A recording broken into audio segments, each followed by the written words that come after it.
안녕하세요, 맨소드입니다. 최근에 SK텔레콤이 10월 중순에 모빌리티 사업 본격화를 위해서 T모빌리티라는 회사를 법인화하여 물적 분할하겠다는 암시적인 멘트가 이어졌고, 실제로 이사회에서도 승인이 남으로 인해서 최근에 있었던 LG화학의 물적 분할 소식에 LG화학의 주가가 폭락됐던 것처럼 SK텔레콤에도 악재가 되지 않을까라는 염두에 주가가 이렇게 10월 14일 기사가 난 이후로 상승하려고 하는 조짐이 다시 꺾이면서 단기적인 하락장을 한번 경험했던 최근의 SK텔레콤의 주가의 흐름이었습니다. 그래서 주주들 입장에서는 기대치에 못 미치게 알맹이만 쏙 빼가서 LG화학의 주가 상승분만, 우리가 투자해서 주가 상승분만 회사 오너들에게 이익만 주고 우리들의 지분이익은 전혀 없다라는 불만이 있었던 이전에 LG화학 사태처럼 SK텔레콤 주주에게 악재가 아닌가 싶은 염려에 많은 분들이 그런 공포에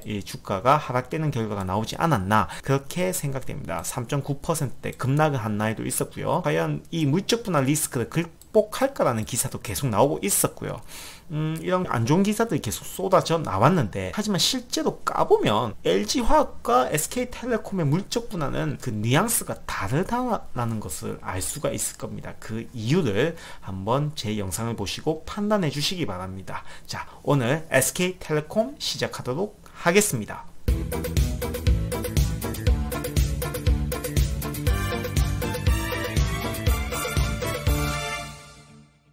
네, 약 2달 만에 돌아왔습니다. 11월 4일 수요일 장 대비한 SK텔레콤, 종합 ICT 회사로 진화하는 SK텔레콤, 찬바람 불면 생각나는 배당주, 하지만 물적 분할로 상실된 이 전투력을 올려라 어떤 걸로 바로 이 맨수도의 영상을 통해서 SK텔레콤의 주주들 전혀 걱정하실 필요가 없다는 것을 제가 증명해 보이도록 하겠습니다. 최근의 이슈였죠. 이 주가, 최근에 주가가 큰 폭으로 하락한 그 뉴스 이슈거리의 중심이 되는 이 물적 분할이라는 이 용어에 대해서 한번 짚고 넘어가야 될 거죠. 최근에 LG화학도 그렇고요. 이 도대체 물적 분할이 뭐길래 LG화학도 주가가 폭락했고 이 SK텔레콤에도 악재처럼 뉴스거리가 나오게 된 건지 한번 용어를 설명 한번 해보도록 하겠습니다. 물적 분할, 영어로는 physical division이죠. 말 그대로 물리적으로 분할을 하겠다는 거예요. 하나의 회사가 여러 가지 사업을 한다고 칠게요. 특히 SK텔레콤은 뭐 T맵을 바탕으로 모빌리티 사업도 하고요. 뭐 보안 회사에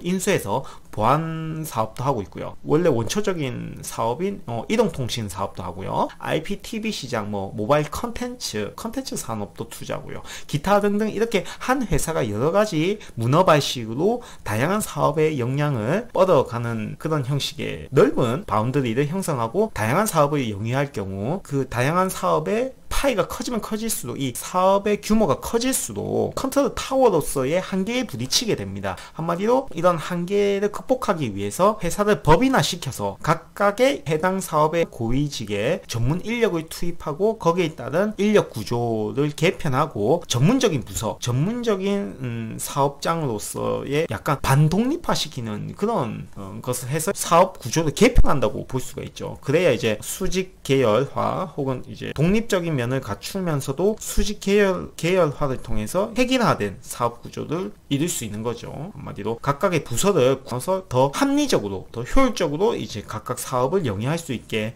구조를 개편하는 그런 작업이 바로 물적 분할이라고 할 수가 있죠. 그래서 이 물적 분할이라는 것은 한마디로 좀 쉽게 표현하자면 우리가 보통 SK텔레콤을 모회사라고 하죠. 이 모회사 엄마가 있어요. 한 자식은 이동통신 사업을 잘하고 한 자식은 모빌리티 사업에 특화된 각각의 자녀들이 특징이 있을 거 아니에요. 그래서 이 아들들이 어렸을 때는 다 같이 품에 안고 키웠죠. 하지만 나이가 크다 보니까 이 애들이 각자의 독립성을 갖추기 시작했어요. 어떤 아이는 모바일을 잘하고, 어떤 아이는 이동통신 부분을 잘하고, 어떤 아이는 보안이 주특기고, 어떤 아이는 반도체를 만드는 그런 능력이 뛰어나서 이 애들이 점점 크고 이제 청소년기를 맞이하면서 엄마 나 혼자 방에서 공부하고 싶고, 책상을 가지고 혼자 나만의 시간을 갖고 싶고, 나 혼자 개발하고 공부할 공간과 시간이 필요해. 방 하나 내줘. 할 수도 있겠죠. 그러면 첫째 방 하나, 둘째 방 하나, 셋째 방 하나, 각각 아기들이 첫 번째 방, 두 번째 방, 셋째 방으로 가서 각자의 책상을 가지고 공부도 하고 자기만의 인생 계획과 자기만의 공간을 가지게 되죠. 그러면서 자기의 주특기와 역량을 강화시키는 거예요. 쉽게 비유하자면 그런 거예요. 품 안에 있었던 이 자식들을 각각 방으로 보내가지고 각자의 독립된 공간에서 자기 개발을 할 수 있게 지원해주는 이런 시스템을 만드는 작업이 바로 물적 분할입니다. 어떻게 비유가 좀 괜찮았는지 모르겠지만 물적 분할이라는 건 그 말 그대로 같은 커다란 집안에 큰 공간에 있으면서도 각각 분할된 공간과 인력 및 공간, 인력 배치, 자본 지원 각각 등의 부서를 세워줌으로써 각각 독립된 사업에서 역량을 발휘할 수 있게 공간을 제공해주는 그런 구조를 만드는 것이 바로 물적 분할이죠. 그래서 이 물적 분할은 자회사에 대한 지배권은 계속 유지할 수가 있습니다. 얘들아 밥 먹으러 나온나 하면 다 튀어나오죠. 방 안에서 뭔 짓을 하는지 모르겠지만 다 튀어나오죠. 공부하다가도 튀어나오고 다 같이 모일 수도 있는 그런 커다란 공간에서는 다 같이 있는 거죠. 그래서 자회사에 대한 지배권, 간섭도 할 수 있죠. 방 청소하는 아이가들아 하면서 어머님들이 맨날 잔소리 하죠. 그런 것처럼 자회사에 대한 지배권은 계속 유지할 수 있죠. 하지만 이렇게 각각 방을 주고 각각 역량을 강화할 수 있도록 용돈도 주고 각각 이제 많은 시간과 공간, 인력을 배치해 주게 되면 기업의 사업성의 전문성을 높일 수 있죠. 그리고 그 등록세가 취득세가 면제가 된다고 합니다. 법인세와 특별부가세 부과도 일정 기간 연기된다. 세금적인 면에서도 인적 분할에 비해서 물적 분할은 등록세와 취득세가 면제되고 법인을 세우게 된다면 법인세와 특별부가세 부과도 일정 기간 연기되는 이런 장점이 있다고 하네요. 그렇기 때문에 아무래도 SK텔레콤이 인적 분할보다는 물적 분할을 먼저 해서 이런 세금적인 면에서도 혜택을 얻기 위해서 먼저 물적 분할을 시도한 게 아닌가 싶어요. 인적 분할과 좀 차이가 있는 거는 주주들의 지분 관계적인 면에서 인적 분할과 차이가 있습니다. 그래서 그 물적 분할은 새로운 자회사의 주식을 100% 소유하게 되는 거죠. 모회사가. 그러니까 모회사를 가진 주주들은 이전과 다름없는 지분 가치를 계속 들고 있는 거죠. 왜냐하면 내가 SK텔레콤을 들고 있으면 SK텔레콤의 자회사도 간접적으로 소유하고 있는 격이 되기 때문에 물적 분할이 주주들의 지분 가치가 저해되고 그런 거는 전혀 없다는 거죠. 그래서 왜 그럼 최근에 LG화학의 물적 분할 소식에 LG화학은 큰 폭락을 이어갔고 왜 주주들은 화가 나서 보이콧을 했는가? 먼저 인적 분할이라는 걸 알고 있어야겠죠. 인적 분할이라는 것은 신설법인의 주식은 모회사의 주주의 같은 비율로 배분하는 분할 방식입니다. 물적 분할은 우리가 그냥 각 방을 줘가지고 같은 바운더리 안에서 사업 역량을 강화하기 위해서 구획화시켜서 각각의 사업 역량에 지원을 해주는 방식이었다면 인적 분할은 이제 자식이 성인이 되어서 결혼을 해서 나가는 꼴 아시죠? 아예 집 밖을 나가는 거예요. 그냥 완전 독립해라 이거예요. 독립을 하면 자식이 엄마 나 집 구해야 돼. 돈 좀 보태줘. 이렇게 할 수도 있겠죠. 그러면 그래 돈 빌려줄게. 나중에 결혼 생활하면서 갚아라 할 수도 있겠죠. 그런 것과 같이 인적 분할을 하게 되면 만약에 SK텔레콤의 지분을 100만원씩 가지고 있다고 치죠. SK텔레콤 100만원씩 가지고 있다. 근데 만약에 SK텔레콤의 자회사 M이 분할을 하게 된다면 SK텔레콤 안에 바운더리 안에 있던 M이라는 회사 자회사의 지분 가치가 몇 %였나 이 SK텔레콤의 지분 가치의 한 10% 정도를 자회사가 가지고 있었다 치죠. 그러면 얘가 독립을 하면 100만원은 내가 가지고 있으면 10만원은 이 자회사의 주식 비율로 가지게 되는 거고 나머지 90% 90만원은 SK텔레콤에 그대로 내가 가지고 있는 거죠. 이렇게 분할되는 비율에 맞춰서 그 독립하는 자회사의 지분도 갖게 되는 거죠. 신규 상장과 동시에 말이죠. 그 회사의 지분을 가지게 되기 때문에 그 회사가 나중에 IPO에서 상장되기 전에 이미 나는 그 회사의 주식을 가질 수 있는 그런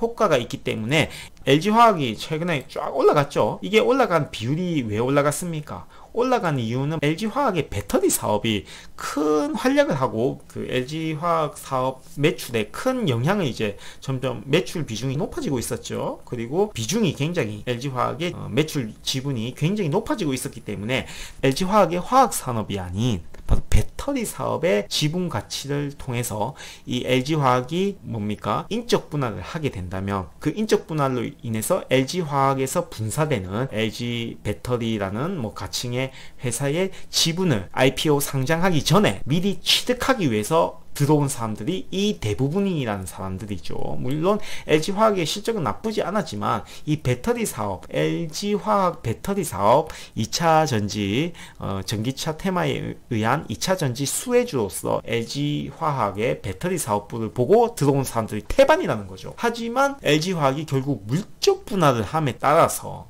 이런 LG화학이 만약에 나중에 LG 배터리라는 가칭의 회사를 물적 분할을 하게 된다면, 그렇다면 이 IPO 상장이 될 거죠. 상장이 되면 나는 LG화학의 주식을 가지고 있어도 이 상장된 주식에 땡전 한 푼도 못 받게 되는 거죠. LG화학 주주로서는 좀 안타까울 뿐이죠. 그걸 보고 올랐는데 그게 물적 분할로 되는 바람에 이렇게 주가가 떨어지고 횡보하는 방향으로 지지부진하고 있다. 그래서 국민연금은 LG화학 분할에 반대했고, 국민연금과 개미가 인적 분할을 하지 않는 것에 대해서 굉장히 분노도 표시했고, 주가도 약세를 하고 주주 가치 훼손되었다, 소송도 하겠다, 이런 말도 있었죠. 그래서 이런 LG화학이 최근에 물적 분할로 인한 악재에 의해서 주가가 횡보하는 장세가 나타났고, 똑같은 방향으로 주가가 약간 횡보하는 수준, 떨어지고 횡보하는 수준으로 SK텔레콤도 약간 지지부진한 흐름을 보이고 있었고, 큰 폭의 하락이 났었죠. 한마디로 이제 속담으로 표현하면 자다 보고 놀란 가슴, 소뚜껑 보고 놀란 격이죠. 하지만 LG화학과 SK텔레콤은 이 주가의 오르고 내림, 그리고 물적 분할의 본질 자체, 뉘앙스가 자체가 다르기 때문에 LG화학과 같은 그런 악재는 전혀 아니다라는 거죠. 그리고 심지어 이 LG화학의 모빌리티 사업 부분에 영향이 크게 확대되고는 있지만, 이 SK텔레콤의 전반적인 그 수익 구조에서 T맵이 차지하는 그런 비중은 굉장히 미미하다. 그렇기 때문에 이 SK텔레콤을 주로 사시는 분들은 배당주, 가치주이자 배당주로서의 매력을 느끼고 사시는 분, 그리고 5G 통신 사업의 미래를 보고 투자하시는 분들이 많기 때문에 이 모빌리티라는 부분으로 인해서 이 주식 사시는 분도 있겠지만 영향이 미미하기 때문에 그렇게 큰 이슈가 되지는 않는다고 봅니다. 그렇기 때문에 이 LG화학과는 물적 분할의 본질적인 파장은 전혀 다르다, 그렇게 보시면 될 겁니다. 그래서 일단 SK텔레콤이 T맵 모빌리티라는 사업을 법인화해서 자회사를 설립할 건데요. 일단 물적 분할 방식으로 할 건데, 왜 이 T맵 모빌리티를 갑자기 분사시켜서 물적 분할을 하려고 하는 건가, 거기에 대한 일단 원인을 알아야 되겠죠. 무조건 물적 분할이 나쁜 건 아니지만 이 회사 입장에서는 그게 최선이기 때문에 물적 분할을 한 거일 거거든요. 왜 그랬는지 원인을 알고 이래서 물적 분할을 했구나, 그리고 이것은 결국 장기적으로는 SK텔레콤의 큰 이익이 될 수 있겠다라는 생각을 이번 시간을 통해서 가지셨으면 합니다. SK텔레콤은 최근에 이제 박정호 사장이 부임한 이후에서, 이분이 박정호 사장님입니다. 이 박정호 사장님이 부임하고, 이 박정호 사장님의 포부가 SK텔레콤의 종합 ICT 회사가 되겠다는 그런 포부를 가지고 이 회사의 사장으로 부임을 했었죠. 종합 ICT 회사, ICT는 Information Communication Technology, 정보통신 기술이죠. 종합 정보통신 기술 회사가 되겠다는 목표하에 구조 재편 작업이 진행 중이고, 거기서 이제 최근에 이제 팀의 모빌리티를 통한 모빌리티 사업을 분사시키고, SK하이닉스는 이제 하드웨어적인 그런 요소이기 때문에 약간 성격은 다르지만 어쨌든 정보통신 기술의 하드웨어와 미디어 보안 커머스 등등의 소프트웨어적인 사업까지도 역량을 강화하기 위해서 분사시켰다라고 볼 수가 있는 거죠. 반도체 하드웨어 쪽에 20% 지분을 가지고 있고, 미디어 보안, 커머스, 모빌리티 각각의 분야를 물적 분할을 한 후에 이 회사 SK하이닉스는 이미 상장되어 있는 기업이죠. 그리고 미디어 보안, 커머스, 모빌리티 사업을 이제 집중적으로 각 사업부의 인력과 자본, 그리고 물리적인 그런 모든 지원을 하면서 각각의 사업을 키우겠다는 의미로 이렇게 분할을 해서 사업을 구조 재편화한 거죠. 그래서 미디어 부분은 SK 브로드밴드, 웨이브, 드리머스 컴퍼니, 보안은 ADT 캡스, SK 인포스, 커머스 분야는 11번가 SK 스토어, 모빌리티는 팀의 모빌리티. 우리가 웬만하면 아는 이 기업들이 다 SK텔레콤의 자회사들입니다. 이런 구조를 가지고 종합 정보통신 기술 회사가 되겠다는 큰 포부에, 어떻게 보면 박정호 사장의 큰 빅피처 안에서 이미 예정된 절차 근처였기 때문에 물적 분할이 크게 이 SK텔레콤 주가에 영향을 끼칠 이유는 전혀 없다는 거죠. 오히려 이 나머지 자회사들은 추후에 IPO가 내년부터 예정되어 있기 때문에 오히려 상장으로 인한 현금 창출 효과가 두둑하기 때문에 SK텔레콤에는 장기적으로 봤을 때는 호재가 되지 않을까 그렇게 생각이 듭니다. 그렇기 때문에 어차피 이 모빌리티 사업의 물적 분할은 갑작스럽게 안 좋은 이유에서 이렇게 물적 분할이 된 게 아니라 이미 박정호 사장의 종합 ICT 회사 큰 빅피처 계획 중에 일부였다. 마지막 퍼즐이었다. 그렇기 때문에 이제 SK텔레콤은 이 각각의 사업부를 기반으로 크게 성장할 기반을 마련했다. 그렇게 보시면 됩니다. 그렇기 때문에 물적 분할 기사는 악재가 될 이유가 없는 거죠. 자, 그래서 이 미디어, 이동통신, SK 하이닉스 반도체, 미디어 보안, 커머스, 모빌리티 각각의 사업이 이제 앞으로 어떤 영향을 발휘할지 그리고 매출에 어떤 영향을 끼칠지 한번 하나씩 살펴보고 갈게요. 먼저 모태 사업이죠. 가장 기본적인 SK텔레콤의 모태 사업인 이동통신 사업을 보시면 이동통신의 매출액과 추이 전망을 보시면 최근에 이동통신의 매출액과 영업이익이 큰 폭으로 영업이익은 더 큰 폭으로 떨어졌죠. 이거는 이제 최근에 주파수 경매 건도 있었고요. 5G 투자 건도 있었고요. 그리고 이제 요금제에 대한 정부의 조금 규제가 있었죠. 요금이 과하다 이런 거에 의해서 담합 사건도 있었고 요금제 담합 사건에 의해서 정부로부터 주의를 받은 적도 있었고요. 그렇기 때문에 높은 요금을 매기기에는 조금 정치적으로나 배경으로서 조금 불편했죠. 그렇기 때문에 매출액은 조금 이동통신 사업부에서는 떨어졌고요. 그리고 영업이익은 최근에 큰 폭이 났던 것은 5G 이제 통신 기반 설비 투자에 대한 또 마케팅 투자에 대한 그런 거에 대한 지출이 컸기 때문에 최근에 이런 17, 18, 19년도에 큰 폭의 영업이익 하락이 있었다. 하지만 2020년 올해를 기점으로 조금씩 상승할 기미가 있다는 게 컨센서스의 전망이죠. 그 이유는 아무래도 5G의 데이터 수요가 계속 증가하기 때문에 우리가 5G 인터넷 이용자 수가 코로나로 인해서 네트워크 데이터 수요가 계속 증가하고 있기 때문에 거기에 대한 요금제가 또 더 비싼 데이터를 주는 요금제를 선택하는 사람들이 또 늘어날 거고 또 5G 가입자 수가 늘어날 거기 때문에 5G는 요금제가 또 좀 약간 높은 편이죠. 그렇기 때문에 그런 높은 요금제, 높은 데이터를 요구하는 수요자들의 증가가 결국 매출액과 영업이익 증가에 긍정적인 흐름을 이어나갈 수 있고 영업이익적인 면에서는 마케팅 비용이 최근에 정부 규제에 따라서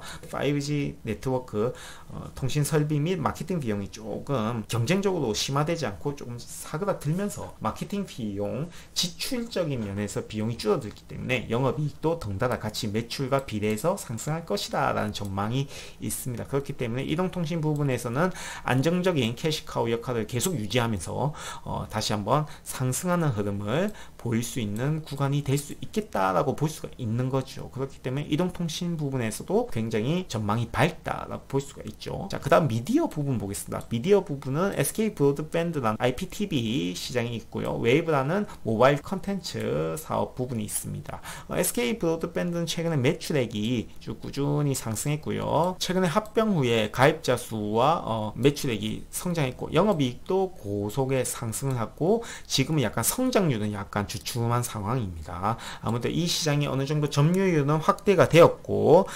성장성은 이제 공격적인 점유율 확대를 나아가는 그런 시장은 아니고 어느 정도 점유율은 확보했기 때문에 여기서 꾸준한 매출액은 계속 유지될 거기 때문에 성장률은 정체될 수밖에 없겠죠. SK 브로드밴드는 현실적인 캐시카우 역할을 꾸준히 할 수 있을 것이다. 그리고 웨이브를 보시면 웨이브는 이제 넷플릭스를 적용해서 넷플릭스가 국내 시장 1위고요. 웨이브는 국내 시장 2위 기업입니다. 이 넷플릭스를 따라잡기 위해 나선 국내 토종 컨텐츠 기업이죠. 넷플릭스도 코로나로 인해서 매출액이 증가하고 있고 그에 따라서 국내산 웨이브, 국내 컨텐츠 중심의 웨이브도 덩달아 꾸준한 이제 컨텐츠 사업이 상승하고 있고 2020년과 2021년에는 코로나 영향으로 인해서 큰 폭의 매출액이 향상될 것이다. 그래서 미디어 부분에서도 SK 브로드밴드 웨이브를 기반으로 현금 캐시카우 창출원이 꾸준히 증가하고 있기 때문에 이것 또한 SK텔레콤의 실적 큰 좋은 영향을 미칠 것이다 라고 볼 수가 있겠죠. 자, 그 다음 보안 부분입니다. 보안 부분은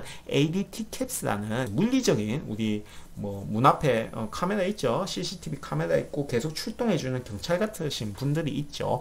ADT 캡스는 물리적인 보안 회사고 SK 인포색은 네트워크 등의 인터넷 보안 업체죠. 하드웨어와 소프트웨어적인 면에서 모두 보안 업계에 SK 인포색은 뭐 거의 상위권이고 ADT 캡스는 국내 2위입니다. 하드웨어와 소프트웨어적으로 국내 보안 사업에 큰 영향을 미치고 있는 SK텔레콤입니다. ADT 캡슨도 꾸준한 매출 성장세가 이어지고 있고요. SK인포색 또한 매출액이 꾸준히 증가되는 모습을 보입니다. 성장률이 떨어진 것은 이 사업 구간에 어느 정도 점유율은 확보했고 그 점유율 바운더리 안에서 꾸준하게 현금이 창출되기 때문에 성장률은 크게 신경 쓸 필요는 없죠. 문제는 이제 매출액이 꾸준히 증가하는가를 계속 보면 되는데 ADT 캡스나 SK인포색이나 꾸준히 매출액이 계속 상승하는 흐름을 봐서는 이 보안 분야의 사업 부분에서도 꾸준한 현금 캐시카우가 창출되고 있다. 계속 돈을 벌고 있다라는 점에서 정말 좋은 점이죠. 그리고 특히 SK인포색은 5G 네트워크 가 형성되고 있는 4차 혁명 이 시기에 보안에 대한 중요성이 굉장히 커지게 되겠죠. 개인정보 보호라든가 아니면 이 네트워크가 자유주행이라는 그런 면에 있어서도 네트워크의 보안은 무조건 크게 될 수밖에 없겠죠. 아무래도 보안이라는 건 굉장히 중요한 거기 때문에 말이죠. 그렇기 때문에 우리는 SK인포색이라는 이런 기업의 4차 산업혁명과 맞물려서 어떠한 영향을 발휘해 주는지 꾸준히 실적을 볼 필요가 있겠죠. 아무튼 보안 부분도 하드웨어, 소프트웨어적으로 굉장히 꾸준히 현금 캐시카우를 계속하고 있다. 국내에서 알아주는 기업을 가지고 있다. SK텔레콤이 말이죠. 커머스 부분도 원래 이 11번가 굉장히 인기가 없었죠. 솔직히 말해서 11번가에서 잘 사지 않아요. 저도 11번가는 계속 2016년도부터 뭐 한 2018년도까지 계속 적자였다가 적자폭을 줄이다가 2019년도부터 어느 정도 흑자폭을 유지하고 2020년 올해 하고 내년 어떤 실적을 달성해 줄지 2021년 299억 원 이건 전망치기 때문에 확신이 안 가요. 솔직히 11번가는 국내에서 큰 점유율을 차지하는 온라인 커머스 기업은 아니죠. 하지만 어느 정도 적자폭은 깼다. 그리고 코로나로 인해서 온라인 쇼핑이 늘어나면서 어느 정도 수혜를 입고 있다. SK 스토어 같은 경우에는 이제 홈쇼핑 방송이죠. SK 스토어는 어느 정도 실적이 계속 하락하다가 이 SK 스토어도 솔직히 CJ 쇼핑이나 현대백화점 쇼핑 뭐 기타 등등 홈쇼핑에 비해서 그렇게 큰 점유율, 그렇게 큰 파이를 가지고 있는 기업은 아니죠. 그렇기 때문에 그 2018년, 19년, 작년에 특히 큰 폭의 영업 손익이 발생했죠. 영업 손해가 발생을 했죠. 하지만 2020년 올해와 내년 코로나로 인해서 집에 온라인 쇼핑 및 홈쇼핑 매출이 증가함에 따라서 이 SK스토어의 올해와 내년 실적은 거의 뭐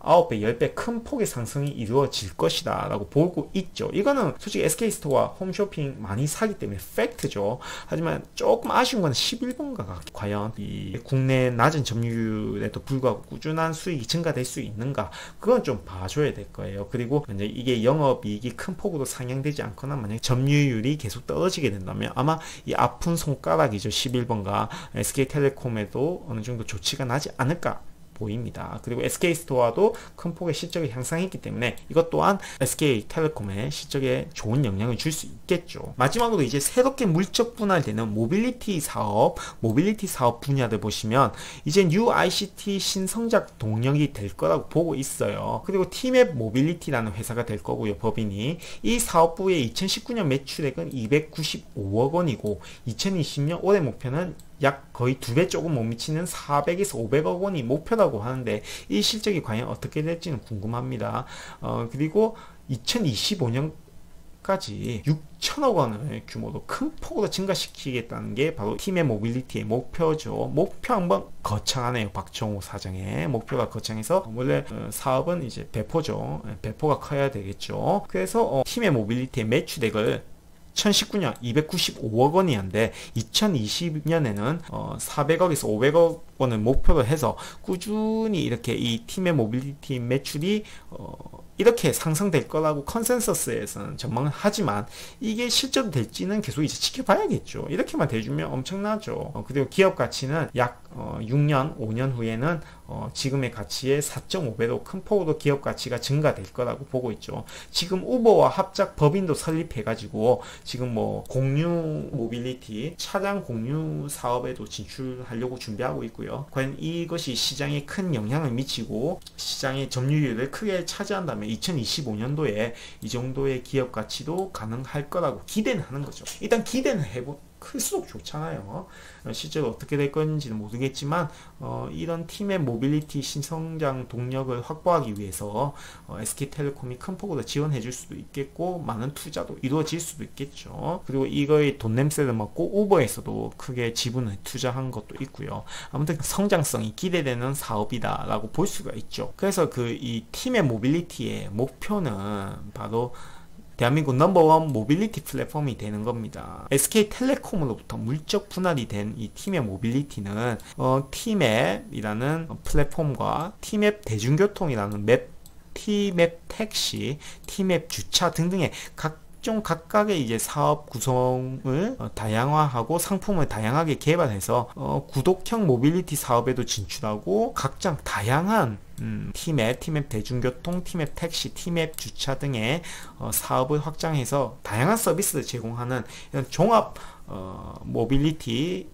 플랫폼 기업으로 거듭날 거라고 할 수가 있죠. 그런 사업의 영향성을 보고 우버에서도 약 5천만 달러를 투자를 약속했고요.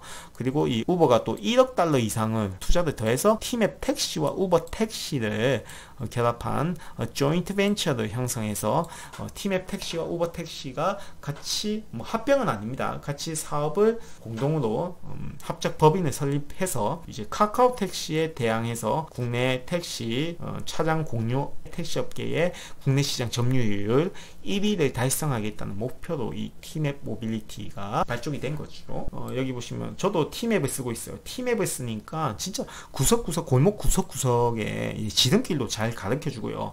운전자 입장에서 각종 좋은 정보들이 많이 나오고 있어요. 게다가 또 뭐 맛집 이런 것들도 같이 맛집 정보, 이런 근처에 뭐 주변 정보가 다양하게 형성되어 있기 때문에 이런 맛집이나 뭐 이런 관광 명소 등의 정보도 차량 운전자들에게 제공해서 그런 광고 효과로 인한 광고비 수입도 낼 수도 있겠죠. 아무튼 이 티맵이라는 것은 지난 한 6년간인가요? 2012년도부터인가요? 거의 약 10년간 데이터를 꾸준하게 축적해 나왔기 때문에 이 빅데이터를 기반으로 엄청난 사업 역량을 강화할 수 있을 것이다. 그리고 최근에는 이제 뭐 외국차나 뭐 우리 국산차의 순정 내비게이션에도 이 티맵을 달려고 하는 움직임도 있었습니다. 그렇기 때문에 그런 추이를 봤을 때도 이 티맵의 역량은 충분히 높은 평가를 받을 수 있다. 그리고 티맵 실시간 업데이트 기술도 꾸준히 이렇게 5G 기반의 네트워크를 바탕으로 이렇게 화질도 꾸준히 개선해주고 있고요. 그리고 CCTV 감시를 통해서 실시간으로 교통 정보를 계속 반영해서 종합 교통 데이터 센터로서의 역량을 강화해주고 있죠. 이런 것들 보시면 차량 운전자 입장에서 여러 가지 정보를 기반으로 많은 정보를 운전자들에게 제공함으로써 종합 모빌리티 플랫폼 으로서 국내 1위가 되기 위한 노력을 계속하고 있다라고 볼 수가 있죠. 자, 그리고 실적을 보시면 아직 3분기 실적은 발표된 건 없지만 올해 1분기, 2분기 실적을 보시면 올해 1분기가 작년 대비 조금 소폭 하회하는 당기순이익을 거둔 반면 2분기는 큰 폭의 당기순이익을 발생해서 현재 상반기 7,400억 정도의 수익을 거뒀고 3분기 같은 경우에도 내년에 비해서 큰 폭으로 당기순이익을 거둬들일 거고 4분기도 작년에는 적자였지만 올해는 3천억 규모의 안정적인 매출, 현금 캐시카우를 늘릴 것이다 라는 그런 점을 볼 수가 있죠. 그래서 아무래도 지금 올해 실적은 굉장히 긍정적으로 보고 있다. 올해 2020년에는 반도체 부분을 제외한 부분에서 안정적인 캐시카우 흐름을 이어가고 또한 공격적인 마케팅 비용이 감소하고 네트워크 장비 투자도 투자 금액도 어느 정도 완화되는 추세가 보였기 때문에 지출이 조금 줄어들고 있기 때문에 단기순이익은 작년에 비해서 큰 폭으로 상승하는 효과를 가질 수 있었다. 그래서 자기자본 수익률 ROE도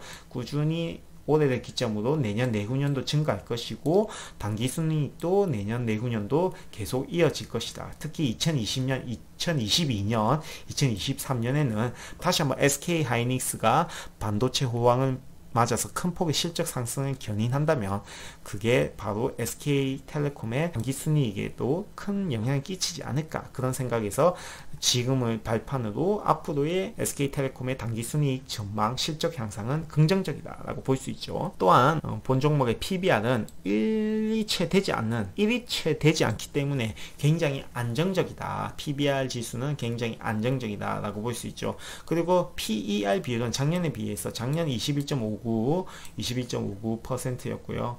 올해는 지금 현재가 기준은 12.54%를 차지하고 있고, 내후년 실적 꾸준히 증가함에도 현재 종목은 그에 비해서 퍼 비율이 계속 낮아지고 있기 때문에, 퍼 비율이 낮아지고 PBR 비율도 낮아지고 당기순이익은 증가하는 형상을 보이기 때문에, ROE도 증가하는 형상을 보이기 때문에 본 종목은 무조건 투자해야 되지 않을까라는 생각을 저는 SK텔레콤에 대해서 가지고 있습니다. 그렇기 때문에 제 포트폴리오에서도 약 40%의 비중을 차지하고 있는 이 SK텔레콤을 저는 강력하게 추천드리는 바이고요. 수급을 먼저 보시면, 저번 방송이 9월 1일, 9월 2일 넘어가는 시점에서 방송을 했을 때 제가 그때 외국인 수급이 굉장히 좋았습니다. 첫 번째, 그 전에 8월 11일 날 방송했을 때도 마찬가지고 외국인들의 꾸준했기 때문에 연말 배당 및 외국인 투자의 수급을 보고 이제 들어오시라고 제가 말씀을 드렸고요. 하지만 그 이후 9월 2일 이후 갑자기 큰 폭으로 점점 외국인 매수세가 떨어졌고요. 매도세가 오히려 증가했고요. 최근에는 개인들이 좀 배당을 노리고 스멀스멀 기어들어 왔고요. 그 대신에 금융투자회사들이 배당을 노리고 꾸준하게 큰 매수를 보여주고 있었습니다. 그래서 이 기관들이 아마 12월 배당 시즌을 노리고 꾸준하게 투자하고 있기 때문에 지금 현재 주포는 바로 이 금융투자회사라고 볼 수가 있습니다. 투자 신탁회사라고 볼 수가 있죠. 금융투자 뱅크, 투자은행들이 이 SK텔레콤의 주포라고 할 수가 있겠죠. 하지만 반대로 말하면 이 금융투자 투자뱅크 회사들이 갑자기 물량을 빼기 시작하면 이 주가는 한없이 흘러내릴 그런 가능성이 있기 때문에 12월 배당락 기준일이 지나고 나면 아마 큰 폭으로 떨어질 겁니다. 하지만 그 시즌에 개인과 금융투자 회사들이 투자를 계속 해준다면 아마 11월 말이나 12월 초에 큰 폭의 상향이 있지 않을까, 그런 기대를 가지고 가는 거죠. 배당의 5%대 4%, 5%의 배당은 뭐 그렇게 큰 의미가 없습니다. 물론 배당을 꾸준하게 받고 싶어서 투자하시는 분도 있겠지만, 그 배당 4, 5%의 이 저금리 시대의 4, 5%의 배당 수익을 노리고 들어오는 매수세가 주가의 상승 견인 역할을 할 거기 때문에 우리는 주가 차익 거래를 수익으로 걸어들일 수 있는 방법이 하나 있고요. 만약 주가가 흐지부진하더라도 차선책으로 배당 수익을 거둘 수 있기 때문에 얼마든지 이거는 그에 따른 전략 포지션을 취할 수 있기 때문에 저는 이 SK텔레콤을 추천해드리는 바입니다. 자, 그래서 월봉을 한번 볼게요. 10월 이제 9월달에 방송해 드렸고 10월달이 되었는데 10월 봉선이 이제 형성되었고, 제가 9월 2일 약 2개월 전에 방송했던 그때는 20월봉 이탈 여부를 확인하고 28만 4천원이 돌파하는지 확인하자, 하단은 22만 3천원으로 설정했습니다.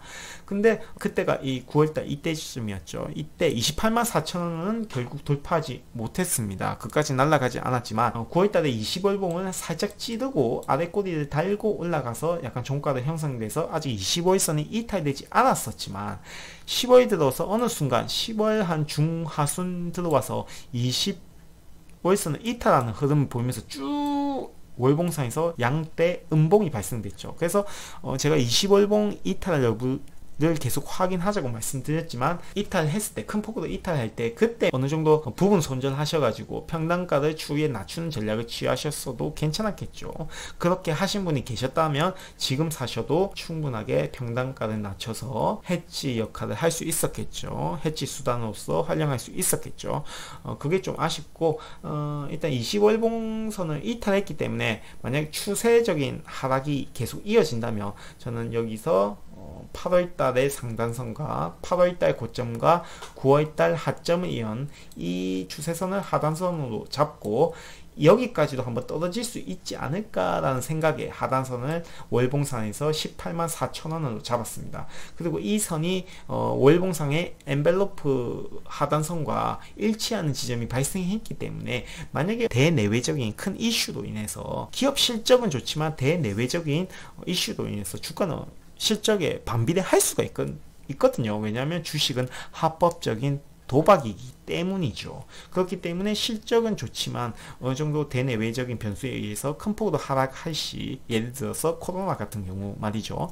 하락할 시 하단은 184,000원에 약간 재산 비중을 낮춰서 오히려 50%까지라도 자산의 비중을 늘리는 방향으로 가셔도 충분하다 생각합니다. 저도 비중을 더 늘릴 거고요. 184,000원이 올까요? 하지만 온다면 만약 큰 일이 있어서 온다면 184,000원을 월봉상에서 하단선을 잡고 바닥으로 잡고 한번 생각해 보겠습니다. 코로나 1차 피해 때는 164,000원까지 이 종목이 내려갔었어요. 하지만 그 정도까지는 내려갈 것 같지는 않고요. 약간 184,000원에서 쌍바닥을 형성하고 올라가는 게 가장 이상적인 그림이겠죠. 그렇기 때문에 하단은 184,000원을 잡고 만약 이까지 안 오더라도 좋은 호재가 있어서 다시 상승을 한다면 지난날의 추세 하단선의 이 선 지금 10월 봉상에서는 244,000원이 단기적인 돌파 구간, 저항대 구간이 되지 않을까 싶어서 244,000원을 상단으로 잡고 244,000원이 돌파한다면 제가 생각했던 295,000원, 30만원대를 향해서 나아갈 수도 있지 않을까.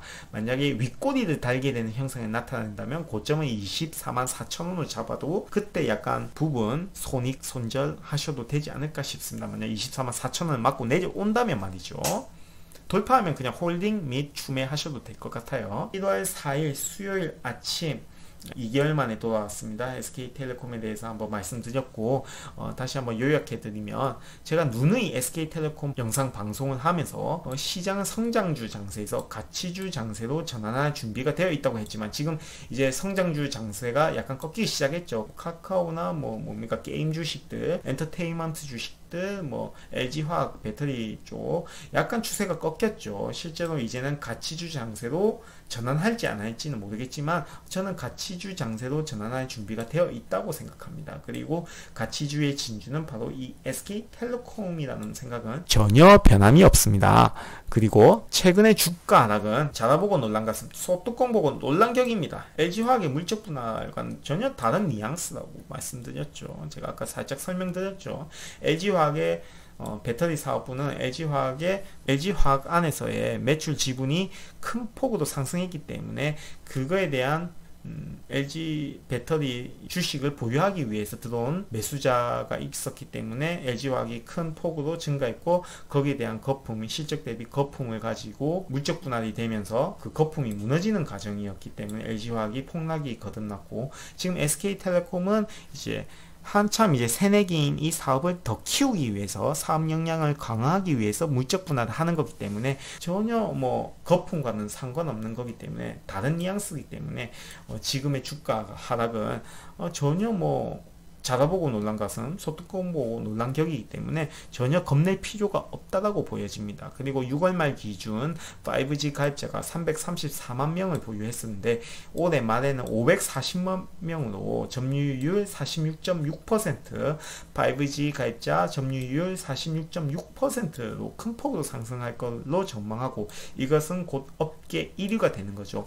5G 가입자가 증가했다는 것은 향후 이동통신 부분에서 만약 ARPU가 반등하게 될 시 갤럭시 노트나 애플폰 5 모델이 출시되고 빅데이터에 대한 수요가 증가하게 되면 할수록 ARPU가 반등할 것이고 이 ARPU가 반등하게 된다면 아무래도 국내 시장 점유율 약 절반을 향해 달려가고 있는 이 SK텔레콤의 큰 폭의 실적 향상이 되지 않을까. 그렇기 때문에 이 기사는 굉장히 호재다라고 볼 수가 있죠. 그리고 단말기 판매나 마케팅 비용이 줄어들고 있기 때문에 안정적인 지출을 형성해서 단기 순이익 향상에 큰 도움이 계속 되어 가고 있다. 자, 그리고 T 브로드밴드의 사상 최대 실적이 전망되고 아까 차트 보셨죠? 꾸준히 매출액이 증가하는 흐름을 이어났었고 웨이브 국내 2위, OTT 시장 2위, 1위는 넷플릭스죠. 넷플릭스 잡을 수는 없겠지만 어느 정도 국내 시장에서 2위 2위를 차지하고 있다는 점에서 약간 고무적이고, 웨이브의 가입자 수가 꾸준히 증가되고 있는, 그게 거기에 따른 매출액도 꾸준히 증가하고 있는 모습을 보이기 때문에 자회사의 실적, 현금 캐시플로우 능력은 계속 꾸준히 향상되고 있다. 그렇기 때문에 주의 깊게 보자. 그리고 본사는 예전에 컨퍼런스 콜을 통해서 배당 확대 및 자사주 매입을 꾸준히 하겠다라고 했죠. 20만원 초반대로 떨어진다면 꾸준히 매수하겠다 라고 말했죠. 우리 주가가 20만원 밑으로 떨어질 그런 형편없는 주가는 아니다 라고 보기 때문에, 그거는 우리 SK텔레콤 회사의 자존심이다 라고 보고 있기 때문에, 주가의 20만원대 초반대가 오히려 주가의 하방 경직성이 하방이 바닥이 되지 않을까. 그렇게 안정적인 이 회사 오너들도 본인들의 주가, SK텔레콤의 주가를 계속 신경 쓰고 있구나. 그렇기 때문에 오너 일가를 경영진을 믿고 과감하게 투자하는 그런 용기도 필요하겠죠. 그리고 내년에는 자회사들의 IPO 추진이 예정되어 있고, 특히 떠오르는 태양 티맵 모빌리티가 만약에 IPO가 추후에 된다면 각 자회사들의 실적이 꾸준히 증가하고 있기 때문에 IPO가 추진이 되고 실제로 이루어진다면 거기에 따른 현금이 창출될 거고, 그 현금을 바탕으로 꾸준히 다시 재투자할 수 있는 기회를 노릴 수 있기 때문에 굉장히 선순환적 구조를 가지고 있겠죠. 그리고 이 떠오르는 태양 팀의 모빌리티가 12월 29일 공식적으로 물적 분할된 후에 사업 역량성이 어떻게 올라가는지 기대해 볼 수 있겠죠. 그것 또한 SK텔레콤 실적에 긍정적인 영향이 될 수 있겠죠. 단점은 외국인의 수급이 꾸준히 떨어지고 있지만, 이 외국인의 수급이 필요하다라고 볼 수가 있죠. 그래서 그 외국인 수급이 왜 중요한지 보면, SK텔레콤의 외국인 지분율과 주가를 비교해 보면, 지금 파란색 선이 외국인 지분이고요, 회색 선이 SK 주가입니다. 보시면 거의 비슷하게 올라갑니다. 하락할 때는 같이 하락하고, 상승기에는 같이 상승했다가, 다시 하락기에는 같이 하락하고, 상승기에는 같이 상승했다가, 지금은 약간 하락하고, 외국인은 꾸준히 매도를 했지만, 최근에 약간 살짝 올라온 건 이제 동학개미 운동에 의해서 약간 SK텔레콤이 올랐지만, 전체적으로 약 10년, 20년 역사를 봤을 때, 약 10년의 역사를 봤을 때 외국인의 지분율, 매수세와 SK텔레콤 주가가 비례해서 움직였다. 그런 역사적인 데이터가 있기 때문에 어느 정도 그래도 외국인이 장기 투자의 목표로 계속 들어오고 있기 때문에, 안정적인 주가 흐름, 주가 추세적인 안정적인 흐름을 보이기 위해서는 외국인의 수급이 필요하다라고 볼 수가 있죠. 그리고 월주, 일봉상 각 차트별 엔벨로프 하단선을 지지하는지 여부도 확인하시고, 이 공통된 하단선이 약간 18만 4천원대로 보이고 있거든요. 그래서 만약 대내외적 불확실성으로 인해서 저번 1차 코로나 팬데믹 현상에 의해서 큰 폭으로 하락했을 때처럼 18만 4천원으로 만약 큰 폭의 하락이 이어진다면 18만 4천원까지 하락할 수도 있겠다. 만약 그때는 큰 폭으로 다시 맞대응해서 평단가를 낮추는 그런 기지를 발휘해 주셨으면 좋겠고, 지금 약간 단기적인 바닥을 형성하고 일봉상, 주봉상, 월봉상에서 약간 다시 고개를 살짝 들어 올리는 모습 보이는데, 일봉상에서는 22만 7,500원, 주봉상에서는 22만 9천원, 월봉상에서는 24만 4천원, 각각 이 가격대를 저항선으로 잡고 각각 돌파하고, 만약에 다시 돌파를 못하고 떨어진다면 어느 정도 약간 손절하는 전략으로 가셔도 되고, 만약에 돌파를 하게 된다면 꾸준히 홀딩 혹은 추매를 하셔도 상관없지 않을까 생각하겠습니다. 그래서 이 가격, 일봉상, 주봉상, 월봉상의 이 가격들을 꾸준히 돌파하면서 매물대를 소화하면서 상승 추세로 전환하는지 꾸준히 확인해 주셔야 되고, 제가 말씀드렸던 2020년, 제가 생각했던 올해 목표가로 세웠던 2020년 목표가는 29만 9천원에서 30만원이고요. 하지만 전반적인 시장 악재로 인해서 시장 약세 추세 시 지난 5년간의 평균 PER 11.81에 반영한 적정 주가는 21만 1천원입니다. 지난 과거의 주가 고평가 저평가 멀티플 가격대를 분석해서 평균이 11.81%가 형성이 되더라고요. 그래서 지금 현재는 약 12. 몇 % 정도의 퍼가 형성되어 있기 때문에, 어느 정도 이거는 도박이기 때문에, 실적을 빌미로 하는 도박이기 때문에, 어떻게 보면 이런 자회사의 영향성을 바탕으로 올해는 실적이 큰 폭으로 당기순이익이 이루어질 거기 때문에 2020년 목표가는 매수도가 많은데도 29만 9천에서 30만원까지 갈 수 있겠다. 하지만 대내외적인 불확실성, 뭐 미국 대선 및 코로나로 인한 큰 폭의 이제 주식시장에 악재가 드나든다면 어떤 빌미로든 주가는 하락할 수 있거든요. 그래서 지난 5년간 평균 PER 11.81을 반영한다면 올해 실적의 적정 가격은 21만 1천원이기 때문에 우리는 이 가격대 22만 7,500원, 22만 9천원, 24만 4천원을 돌파하는지 확인을 하되 올해 목표가는 29만 9천원, 30만원을 목표로 잡고 홀딩을 하거나 추매를 하자. 하지만 어느정도 조정이 들 시에는 21만 1천원, 18만 4천원을 평단가를 낮추기 위한 추매 구간으로 보고 지지하는지 보고 지지를 한다면 추매 구간으로 보고 평단가를 낮춘 전략으로 가는 게 효과가 있어 보입니다.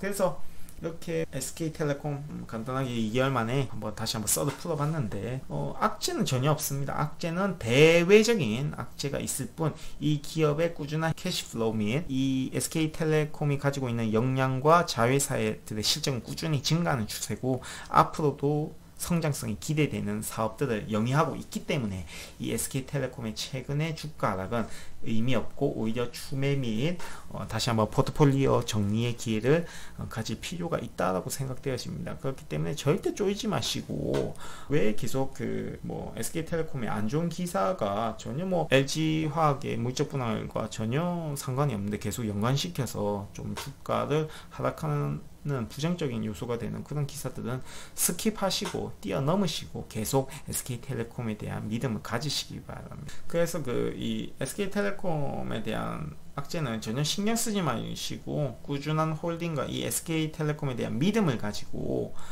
꾸준히 투자를 하신다면 언젠가는 SK텔레콤이 큰 폭의 상승과 더불어서 큰 수익 안겨줄 겁니다. 오히려 평단가를 낮추는 기회로 삼는 기지를 발휘해 주시기 바랍니다. 물적 분할로 쫄지 말고 월급 쪽에서 자산 비중 40%까지 자산 비중 40%까지